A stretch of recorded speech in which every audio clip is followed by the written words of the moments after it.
のだよあの子はラリパップラリパップラリラリラリラリパップラリパップラリラリラリラリパップラリパップラリラリラリラリパップ男の子はみんなからかわれてるだけど僕だけには優しく笑うラリパップラリパップラリラリラリラリパップラリパップラリラリラリラリパップラリパップラリラリラリラリパップゲームをすれば勝つし空手もまた強い日曜はジュリに誘われてテレビにも出るあの子はラリパップラリパップラリラリラリラリパップラリパップラリラリラリラリパップラリパップラリラリラリラリパップラリパップラリパップラリラリラリラリパップラリパップラリラリラリラリパップラリパップラリラリラリラリパップ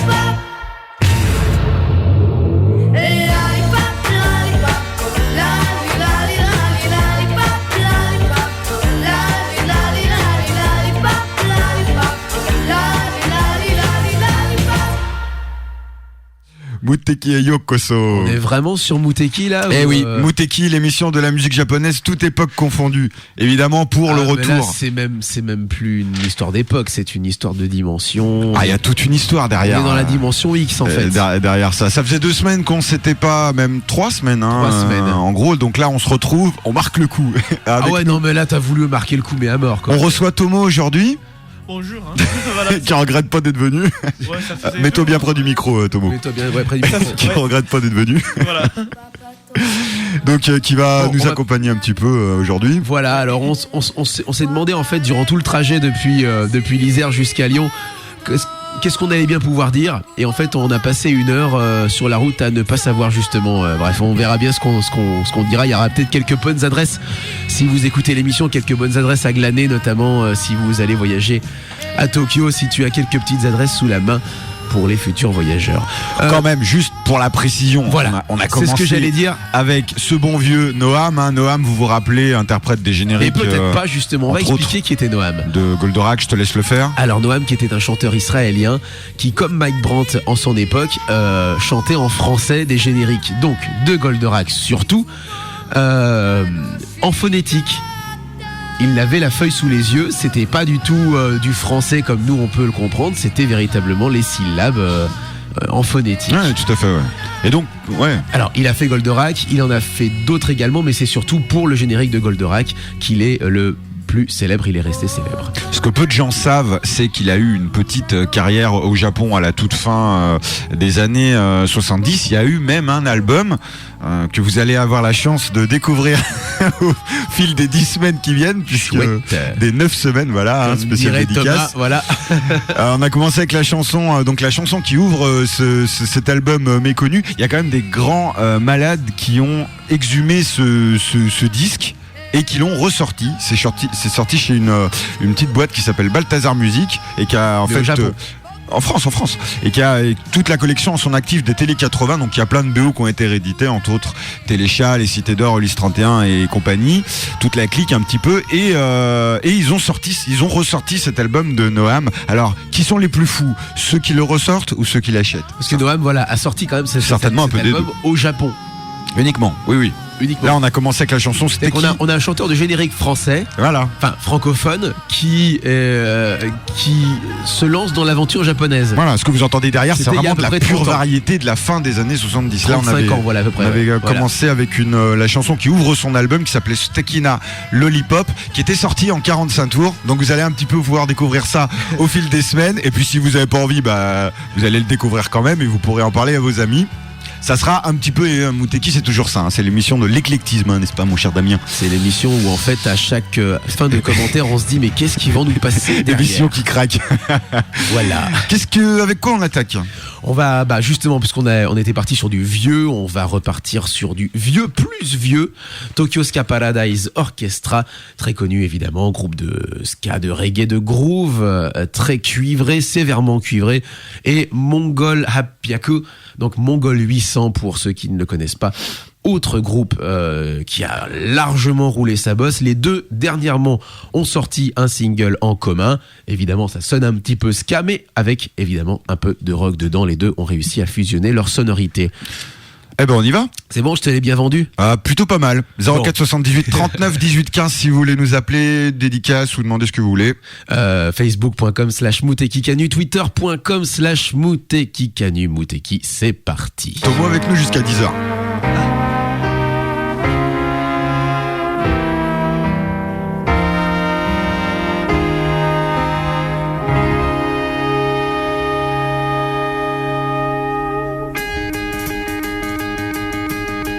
柔らかな日差しの中で時間を忘れて迷ったことも気づかずに歩き続けた言葉も邪魔しない場所で二人は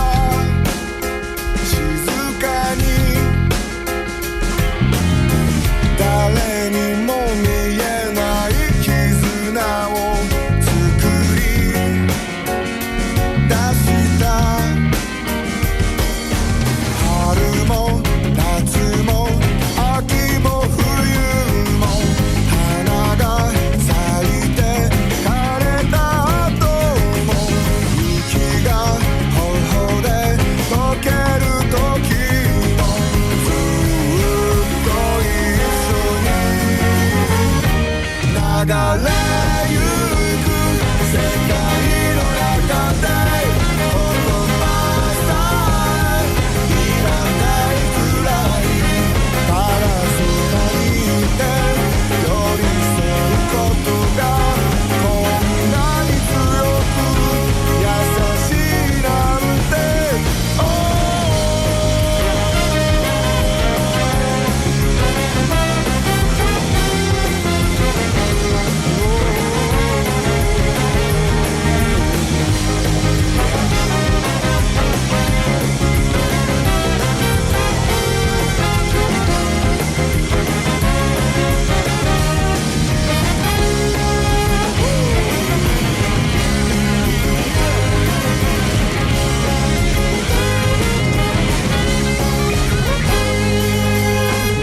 今でもそこにいるような気がしてあなたを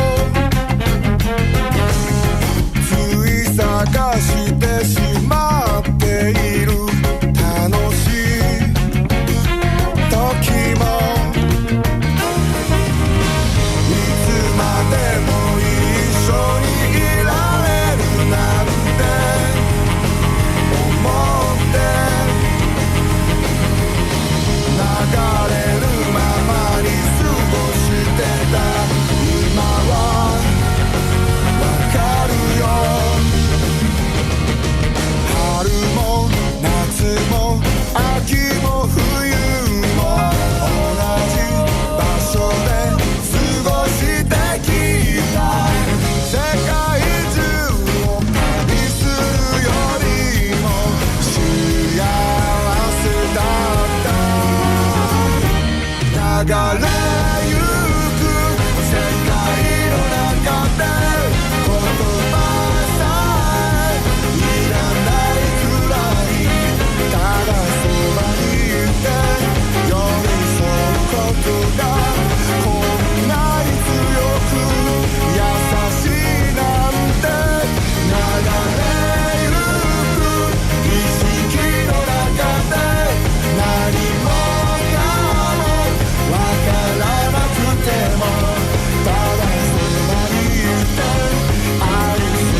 無敵へようこそ。俺のこの手が真っ赤に燃える。お前を倒せと轟き叫ぶ爆熱ゴッドフィンガー。関智一です。Everything's gonna be alright. Oh baby, let's get through the night.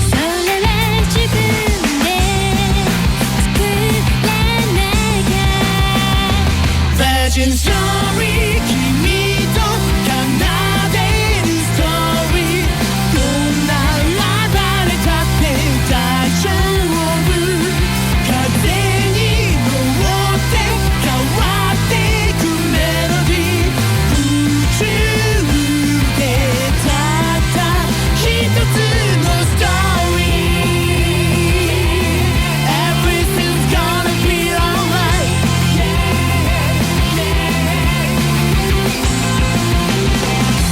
価値があるとかないとか退屈で死にそうだとか必要じゃないものなんてこの世界にはないはず人の目を気にしちゃダメさへこんでないで進まなきゃ Fashion story 先の読めないストーリー調子外れても大丈夫うまくかわしてモノクロのデスティニー真っ赤に燃える君はシューティングスター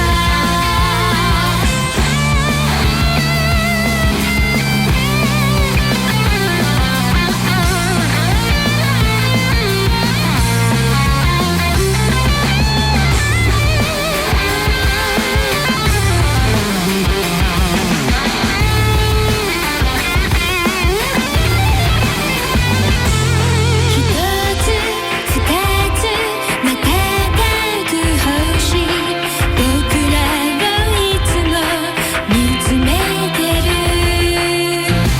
Virgin story 君と奏でるストーリーどんな暴れたって大丈夫風に乗って変わってくメロディー宇宙でたった一つのストーリー Everything's gonna be alright Oh baby let's go through the night Everything's gonna be alright Oh baby let's go through the night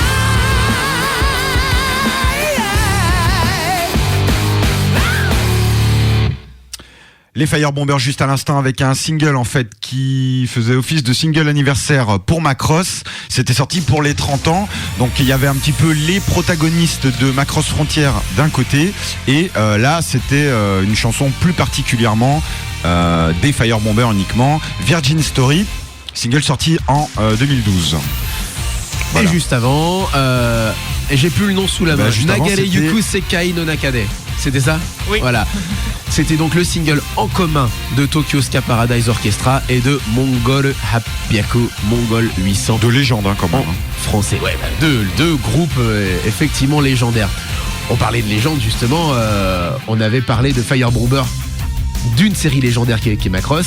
On avait à fait. passé la semaine dernière justement dans le mix de Ton la semaine mix dernière qui était le mix Old Rock. Ton avec mix, vieux alors rock. j'en profite et je le fais rarement puisque on n'est pas, on est rarement pas ensemble sur les émissions. Mais je te félicite pour ton mix qui était excellent. Je tiens à le dire en tant merci beaucoup. que créateur de l'émission quand même et qui du coup puisque j'ai eu aussi des bons échos par ailleurs de certaines personnes qui écoutent l'émission pour Je le crois coup savoir qui. et un mix assez large et qui couvrait pas mal d'époques, donc fidèle à la politique de l'émission, hein, parce que je vous rappelle qu'on a commencé avec Noam 78. Et peut-être que bientôt voilà. on aura un invité spécial dans mes mix qui sera Romain, éventuellement avec sa brocante. Ouais, voilà, Ce c'est serait ça. cool ça. J'amènerai sûrement ma charrette. Vous savez qu'il y a toujours beaucoup de trucs. Donc, Suite, c'était le truc. alors, Tomo, Alors, oui. Tomo, puisqu'on avec était quelques parti- petites adresses là pour nous. Voilà, on était Oui. parti sur quelques petites adresses, mais on va commencer par le truc le plus cliché. Je suis un otak français avec l'œil qui veut se rincer. Je débarque à Akihabara, forcément je suis un otak. Quelle est la première adresse où je dois aller?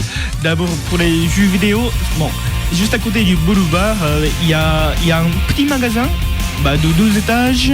Bon, là-bas, on trouve que des jeux vidéo de l'époque, des années 80. Du rétro gaming, hein, non. Voilà, c'est ça, ouais. Donc, il y a toutes les consoles de l'époque et tout, donc ça vaut le coup d'y aller. Hein. C'est même pas caché, donc voilà. Tant mieux. Le magasin, voilà. Et comment il s'appelle ce magasin? Ça, le problème, c'est ça. Je l'ai peut-être- plus en tête, mais. C'est pas Liberty, Softmap? Non, Ou non, alors il y a c'est Super pas Potato c'est pas aussi, une non grande chaîne, donc, mais ça se voit déjà. Cet hiver, en janvier, il y avait un petit char en carton devant le magasin, donc si ça existe encore, Un char, normalement. tranquille, Voilà, un char d'assaut, quoi. ouais, c'est tranquille, ouais, Voilà. voilà, c'est ça. Tout va bien. Ouais. Et pour la petite adresse complémentaire, tu me disais tout à l'heure, hors antenne, pour se restaurer quand t'as bien cherché tes jeux vidéo, quand t'as bien cherché peut-être éventuellement tes sextoys, puisqu'il y a aussi des magasins de sextoys à Akihabara. Oui, oui. Eh bien, tu m'avais parlé d'un bâtiment et c'est pas forcément compréhensible pour nous les Français, c'est que t'as des restos sur plusieurs étages. Ah oui, oui. Donc c'est aussi à la C'est, frontière de Akihabara. Voilà, c'est Yodobashi Camera, hein, c'est un grand magasin des produits électroniques. Très connu, hein, Akihabara. Voilà, c'est ça. Et d'abord, c'est tout en dessus. Je crois que c'était le 6e et 7e étage. Là-bas, il n'y a que des restaurants. Donc, voilà. Voilà, donc t'as ton monte. étage quick, t'as ton étage McDo, Voilà. quoi. C'est très souvent, en fait, c'est très souvent le cas au Japon où, Voilà, c'est comme il ça, n'y a ouais. pas beaucoup de place, il y a effectivement, c'est marquant la première fois qu'on y va, il y a beaucoup de magasins en hauteur, et que ce soit des restaurants, des magasins divers. Il y en a qu'on peut passer 10 fois devant sans les voir. Voilà. C'est vraiment très discret. Voilà, au Japon, donc dans les grands bâtiments, on trouve souvent des restaurants, soit souterrains, soit tout en dessus. Hein, voilà. Restaurant souterrain aussi, d'accord. Voilà, ça, c'est souvent dans la gare, dans les grandes gares, TGV, etc. Ouais. Ouais. Ça, on en reparlera justement de se repérer dans les gares parce que c'est très compliqué Ah, quand t'es oui. pas japonais. La de se pire repérer que dans les gares. j'ai Mais fait. pour les Japonais, c'est compliqué. Hein, Là c'est- aussi, d'accord, ouais. c'est bon. La pire que pour ma part, moi j'ai jamais fait étant celle de Shinjuku. Mais qui Ah, est la pire oui. au monde. Bah en tout Qui est cas, la je plus crois qu'elle est grande au monde. considérée. Je crois qu'elle est considérée comme l'une des pires au monde. Ah ouais. non, c'est véritablement la plus grande au monde. Nous on avait mis Quoi. 20 minutes pour trouver la sortie quand même. Oui, j'avais déjà travaillé dans une gare de là-bas, donc ça, ouais, je comprends bien. Et Shinjuku, alors bon, puisqu'on en parle, c'est une gare et tu le sais mieux que moi, c'est une gare où en fait il y a plusieurs bâtiments de gare. Bah, c'est une ville en Oui, fait. T'as le bâtiment de la JR, t'as le bâtiment de l'autre ligne qui s'est construit à côté. Ouais, il y en a Ça a au été moins bordélique, 4 en fait. lignes, c'est ça. Il y a 4 lignes Voilà. au moins. Ouais. Et 4, 5, c'est l'horreur infernale. Alors à éviter à tout prix entre 8h et 9h du matin. quoi. Pendant les heures de pointe. Je vous le dis parce que là c'est l'enfer sur terre quoi. Petite question également, puisque tu me parlais justement de ces différents bâtiments de gare. Est-ce qu'ils communiquent entre eux? Est-ce qu'on peut passer de la gare JR à la gare d'une Oui. autre ligne? Entre agents, oui, mais à propos des billets et tout, oui, c'est normal. Systématiquement, c'est compatible. D'accord, bon, ça mais c'est déjà bien à mais le savoir. forfait, c'est attention. Le forfait, c'est pas très intéressant pour les touristes étrangers. Hein. D'accord. Il vaut mieux acheter son billet à l'unité alors Chaque si tu fois- veux oui, pas. soit c'est. Si je me trompe pas, bah, après renseignez-vous, hein, c'est le 2e et 4e samedi.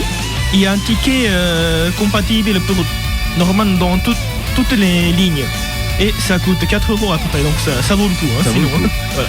À Ok. noter que le Rail Pass n'est uniquement compatible que JR. Et Japan que là, Rail. à Tokyo, on peut prendre la Yamanote avec la Yamanote Line, mais pas le métro. Voilà. On va créer une rubrique, je pense, qui va s'appeler Tomo les bons plans, où les Alors ça Robin de la brocante, tout les bons plans. les petits trucs de Tomo. Ouais, non, il y a une idée à creuser. Ouais, c'est clair. On y reviendra tout à l'heure, de toute façon. Avec quoi on enchaîne, mon Damien? De Tolabu Lieu, de Trouble, Tolabu Lieu. Ah, Oui, je sais pas comment on prononce en fait, de Tolabu Lieu.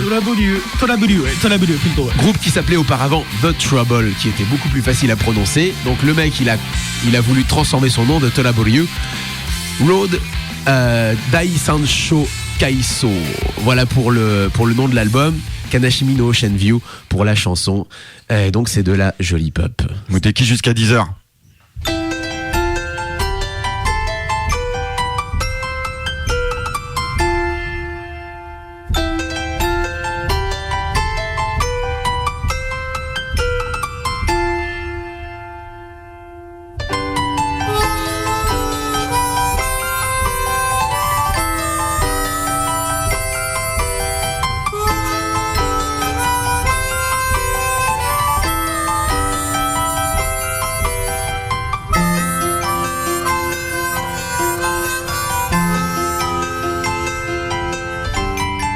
真夜中のシーサイドロー走り抜ければ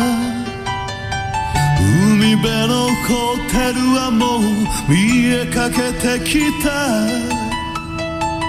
最後の夜になってしまった二人今さら答えはもう変わらないけど初めてお前抱いたあの部屋で別れの日と夜だけは過ごしたいから残された時ならば燃え尽きるまで、朝が来るまで朝が来るまで朝が来るまで抱きしめてたい朝が来るまで朝が来るまで朝が来るまで抱きしめてたい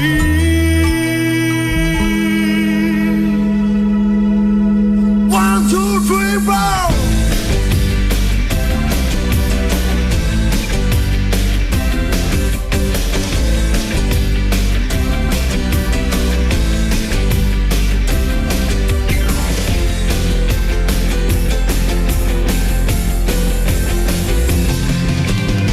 思い出のオーシャンビュー窓を開けれ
Bon, les enfants, là, vous arrêtez un petit peu. Vous allez nous repasser The Michel Gon éléphant, ok?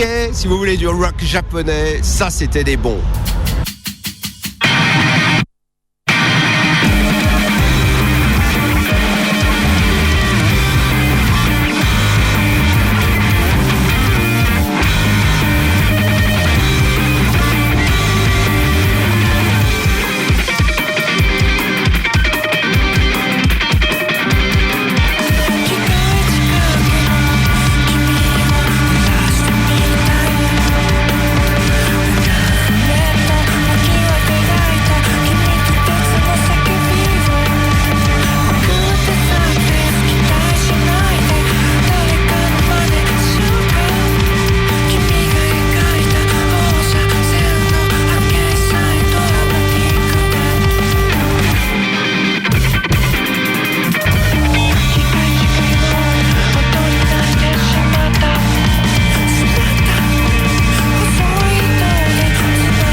Toshite Shigure juste à l'instant dans Muteki. Alors donc c'est un album de 2010 qui s'appelle Still a Cigar Virgin, fantastique album. Vraiment un petit peu le renouveau du rock japonais. La chanson c'était Secret J. J'en profite pour saluer Thomas qui est un grand amateur du groupe et qui nous avait fait découvrir ce groupe ici même dans l'émission il y a quelques mois de ça.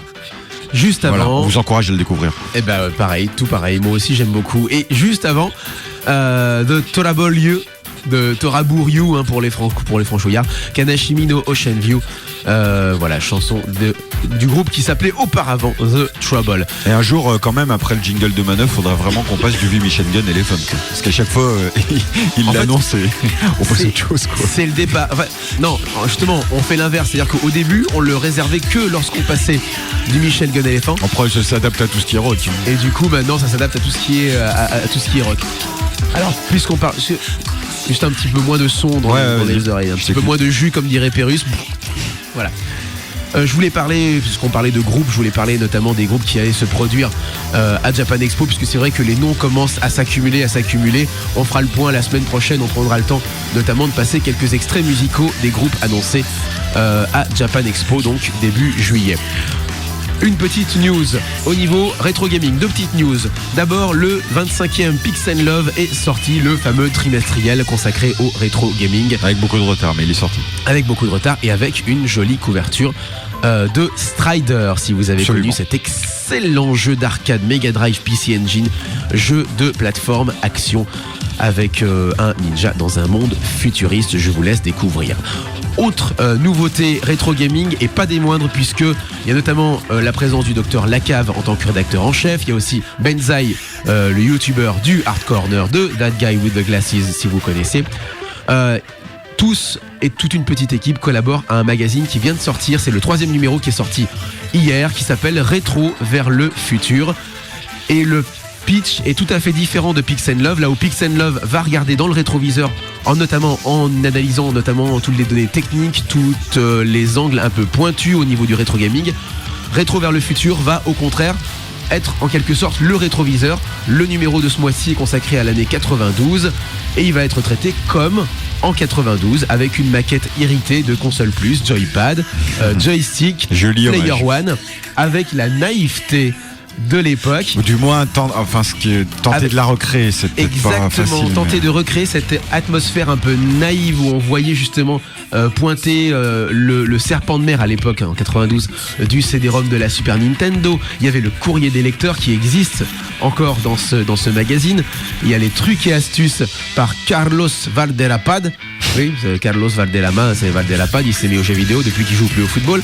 Et tout ça donc dans une ambiance très second degré, mais dont le phrasé est très documenté et très précis. Donc c'est pour les vieux comme nous. Hein. Je vous invite à lire. Non, justement. Alors voilà, c'est justement ça qui est intéressant, c'est que c'est autant lu, me dit le docteur à la cave, autant lu par les jeunes que par les parents. Les parents seraient plus intéressés par Pix & Love avec le côté nostalgique qui va avec. Et les gamins, au contraire, seraient intéressés de savoir quel genre de délire on se faisait dans le console plus ou dans le player one de l'époque. Donc Voilà, à lire. à lire. On en garde de toute façon sur le coude. Moi, très rapidement, je vais vous rappeler que les 12 et 13 avril prochains, au double mix à Villeurbanne, se déroulera la Japan Touch Haru, donc qui fait un petit peu la jonction entre des événements de l'année. Je vous redonnerai un petit peu des news, notamment la semaine prochaine, sur les invités. Ça sera une édition plutôt ciblée geek et youtubeur. Mais il y aura notamment un chanteur, je vous en reparlerai. 12 et 13 avril, au double mixte. Un blog que je vous encourage vivement à aller voir, et c'est pas parce que c'est un ami à nous, c'est Laurent qui est notre correspondant du Japon, qui fait un blog très très intéressant qui s'appelle blog de LVD, les 3 lettres tout attachées .blogspot.fr.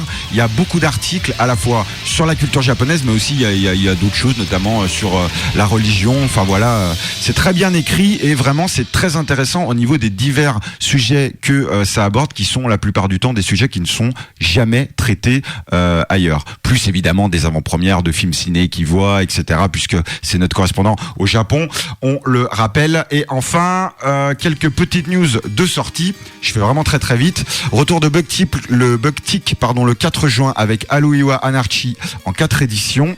Scandale, nouveau single, elles ont grandi les petites scandales. Nouveau single Departure, le 23 avril, ça sera produit par Seiji Kameda. Retour également de Shina Ringo, le 27 mai avec, alors j'arrive jamais à le dire, Gyakuyunyu Kawan Kyoku. J'ai bien dit Tomo ou... Oh, ça me dit rien là. Ouais, bon, d'accord. Ça te dit rien, d'accord. Faudra vérifier Bon, l'orthographe. c'est pas grave, c'est pas grave. Un album de reprise très très attendu où elle reprend ses propres compositions qu'elle avait en fait écrites pour d'autres artistes comme Puffy, Kolyama, Shikaki, SMAP, TRF, etc. 11 titres et ça sort le 27 mai. Et enfin pour les fans d'animation, Slam Dunk qui revient en box Blu-ray. Slam Dunk qui n'a jamais été oublié par les Japonais. Ça sortira tout au long de l'année à partir du 11 juillet et ça coûtera quand même 16 000 yens par box. Mais quand on aime, on ne compte pas. Évidemment. J'ai fini. Je vous parlais du blog de Laurent juste à l'instant. On va continuer un petit peu avec sa sélection. Alors la sélection, on le rappelle, des numéros 1 japonais. Non. Là, ouais, enfin, c'est des titres qui ont pour la plupart marché, mais c'est surtout, en fait, la thématique, c'est surtout un étendard des années 70 à la fin des Donc, années les titres 80. emblématiques, pas forcément numéro 1, mais en tout cas Voilà. placés On fera dans le futur vraiment un report de l'Oricon des 10 singles les plus vendus de tous les temps au Japon. Ce sera un autre chapitre, effectivement. Ça viendra Non, plus mais tard. attends, t'es en train de Alors, nous faire quoi là? est-ce que tu entends ce que je passe derrière? Bah, c'est très très joyeux, comme on dit. Ça s'appelle Young Men, ça date de 1979, c'est écrit par les YMCA, donc à la base, évidemment, c'est une reprise. Hideki Saijo, ça a été plusieurs semaines numéro 1 de l'Oricon à l'époque, et saviez-vous que ça avait été refusé pour le côté gay, qui était quand même très tendancieux, la chanson évidemment des Village People, et puis finalement, ça a été accepté comme une chanson festive, et du coup, les paroles en japonais ont été changées, et ça n'a plus rien de tendancieux. C'est quand même marrant, quoi. C'est énorme. On y va, ça se passe de commentaires. Ah, Tomo, t'es content d'être venu, hein? Ouais. 素晴らしい YMCA YMCA 憂鬱など吹き飛ばして君も元気出せよそうさ YMCA YMCA 若いうちはやりたいこと何でもできるの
掲げるまた一つ夢が死ぬそれでも行くのかマリンそれでも行くのさマリン誰かの命の花びらが風に震えている限り憎しみの砂漠を乗り越えて愛のオアシス探すのさ黙ってゆくのかマリン黙ってゆくのさマリン男だから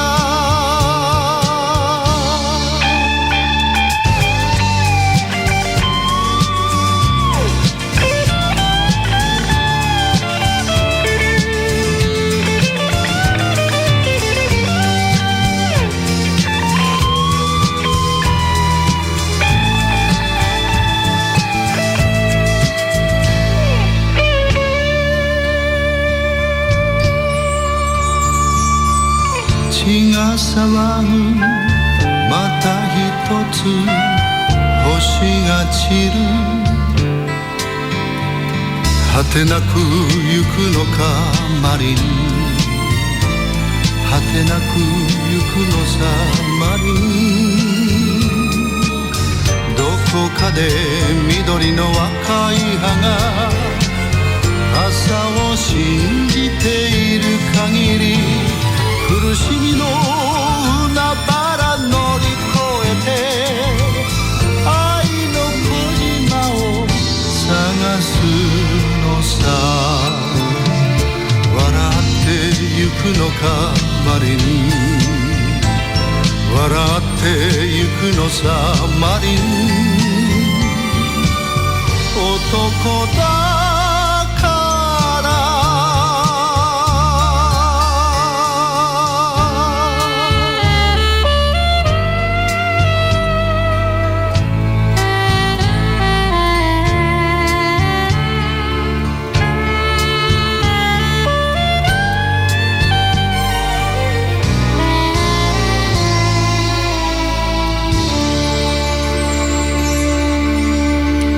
Moteki aujourd'hui c'est un petit peu la time machine quand même hein. C'est un petit peu la time capsule j'ai envie de dire. Ouais parce que même le single qu'on a passé, pas tout à fait au début mais presque au début, qui était un single qui est sorti ce mois-ci, ce mois de mars 2014. Oui, il faisait un petit peu rétro finalement. Bah, c'était des groupes anciens quoi. C'était des groupes anciens, légendaires au Japon. Et ça a beau être un single de maintenant, c'est quand même ils ont une carrière derrière eux, une longue carrière derrière eux. Donc c'est vrai que c'est une émission spéciale brocante. Juste à l'instant, on continue la sélection de Laurent hein, qui va s'étendre pendant des mois et des mois. Ouais, vous allez avoir du vieux toutes les semaines. Ouais, mais du vieux voilà. Choisi et avec des anecdotes. Là c'est du NK. Koichi Issei, hein, ça date de 1980, c'était Malin Hinochi no Tabi. C'était le générique de fin d'un dessin animé qui s'appelait Baldios, qui est peu connu, voire complètement inconnu chez nous. Tomo, est-ce que ça te dit quelque chose? Non, c'est avec ce titre, je pense pas. C'est un titre français ou japonais? Baldios, c'est le nom du dessin animé japonais. Baldios. Au Japon. Baldios. C'est de quelle époque c'est ça d'abord? 1980 quoi. Et donc Issei Koichi, Issei Koichi, oui. Tu vois qui c'est quand même? Oui, je connais ce nom là. Ouais. Ok. Et juste avant donc c'était la reprise de YMCA par. Par Hideki Saijo. Voilà la reprise. Texto il s'est pas embêté hein, il a quand même gardé le même refrain donc voilà, mais il a changé les paroles qui étaient, on le rappelle, assez tendancieuses. Johnny Hallyday chantait que je t'aime en japonais et le refrain c'était quand même que je t'aime. Voilà, c'est ça. Merci à Laurent pour toutes ces infos. Je vous rappelle hein, n'hésitez pas à aller voir son blog, vous apprendrez plein de trucs pointus. Blog de lvd.blogspot.fr. On redonnera l'adresse sur la page de Facebook et Twitter de Moteki. Exactement. Alors juste avant de se quitter, merci beaucoup Tomo. Et donc merci de ma part. Hein. Mais nous t'en prions, mais nous te remercions. On va te revoir assez régulièrement. Oui. Je Parce que suis là. t'es sur plus près Lyon, maintenant. ouais. Ah ouais, Voilà. je suis toujours sur Lyon là dans ce Donc cas. tu reviendras pour nous distiller quelques petits bons plans. Moi j'insiste, hein, on va vraiment créer la rubrique les bons plans de Tomo. Ah, on peut le faire. Ah, il y a pas de souci hein. Si t'es d'accord. Alors, Comme vous touristique, partez hein. la semaine prochaine au Japon, bah alors attendez, Tomo va vous aider. Faudra faire un petit jingle et puis on va se marier. Puis c'est Ouais. super utile quand On va même. pouvoir tout bricoler ça. C'est super utile. Allez, on va se quitter, puisqu'on est dans une émission avec pas mal de vieilles gloires. On va se quitter avec une vieille gloire, logiquement. Avec une chanson, tu me disais, toi t'avais une chanson qui ressemblait à YMCA. Moi j'ai une chanson qui ressemble un petit peu ou prou, à Honesty de Billy Joel pour les anglophones.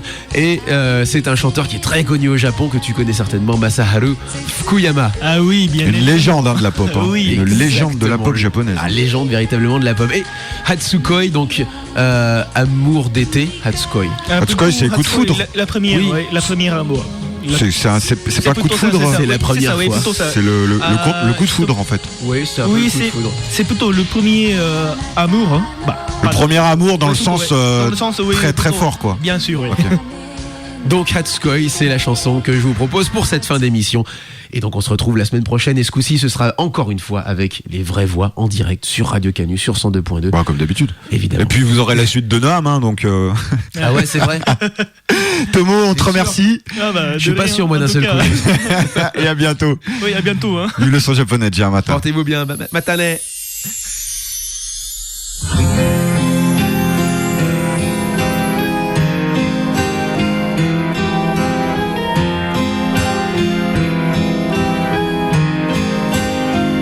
この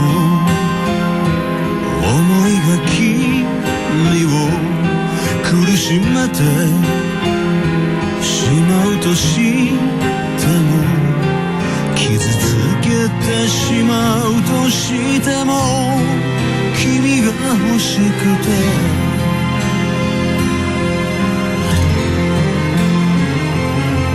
互いに手に入れた新しい幸せ今この手で壊してしまいそう帰るべき場所がある守るべき人がいる愚かすぎる過ちと知っているから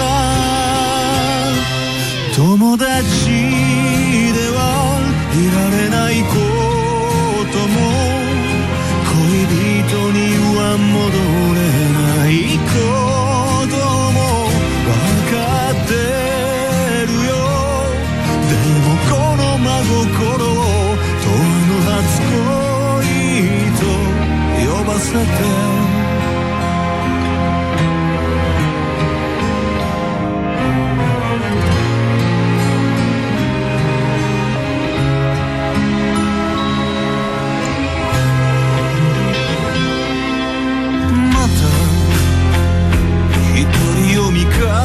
してる誕生日に君がくれた手紙ささやかな君の夢が胸をかきむしる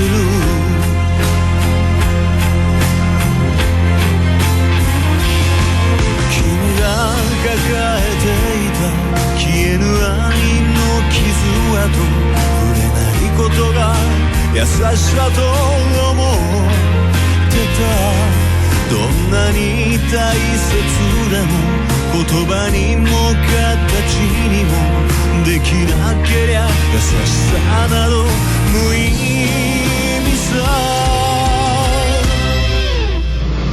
ずっと探してたこれが愛ならば愛の謎はもう解き明かしてる叶わぬけれどかけがえのない想いを一人抱きしめて生きるよ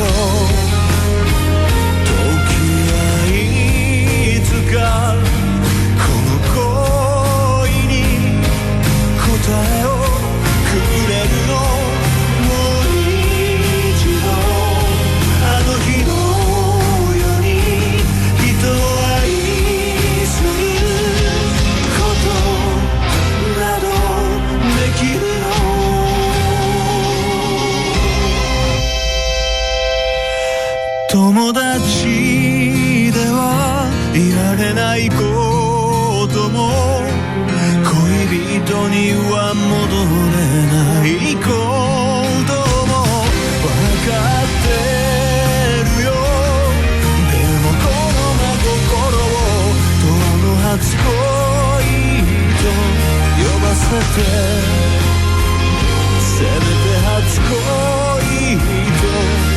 ばせて虎の初恋